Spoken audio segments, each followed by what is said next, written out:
सरकारी कर्मचाऱ्यांसाठी एक अतिशय महत्त्वाची बातमी हाती लागली आहे. खरे तर गेल्या काही दिवसांपासून केंद्रीय सरकारी कर्मचाऱ्यांच्या सेवानिवृत्तीचे वय वाढवले जाणार अशी चर्चा चालू होती. सध्या केंद्रीय सरकारी कर्मचाऱ्यांच्या सेवानिवृत्तीचे वय 60 वर्षे एवढे आहे. मात्र हे सेवानिवृत्तीचे वय आणखी वाढवण्याचा विचार सरकार करत असल्याच्या बातम्या या मध्यंतरी समोर आल्या होत्या. दरम्यान आता याच संदर्भात सरकारच्या माध्यमातून अधिकृत माहिती हाती लागली. खरंच सेवानिवृत्तीचे वय वाढवण्याबाबत विचार करत आहे का, याबाबत केंद्रीय कार्मिक राज्यमंत्री जितेंद्र सिंह यांनी लोकसभेत माहिती दिली. जितेंद्र सिंह यांनी लोकसभेत कर्मचाऱ्यांच्या निवृत्तीचे वय सुधारण्याच्या योजनेबाबत विचारलेल्या प्रश्नांची लेखी उत्तरामध्ये सध्या अशा प्रकारचा कोणताही प्रस्ताव सरकारकडे विचाराधीन नाही असं म्हटलं आहे.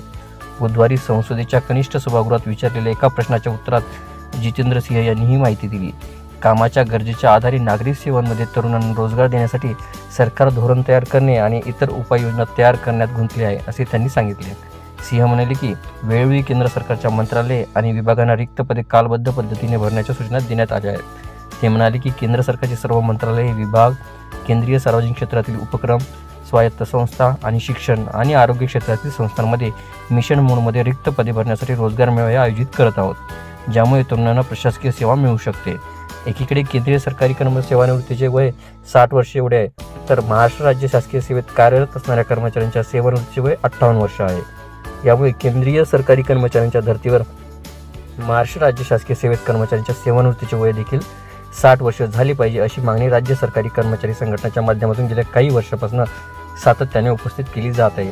यासाठी सरकार दरबारी जोरदार पाठपुरावा सुद्धा चालू आहे.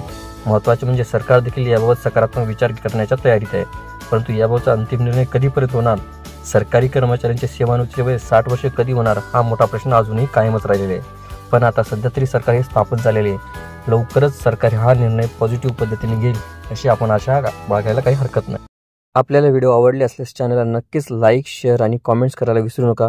तसेच चॅनलला ऑल नोटिफिकेशन्स ऑन करून सबस्क्राईब करा, जेणेकरून व्हिडिओचे सर्व नोटिफिकेशन्स आपल्याला सर्वप्रथम मिळतील. लवकरच आपण पुढच्या व्हिडिओमध्ये भेटूया. तोपर्यंत नमस्कार.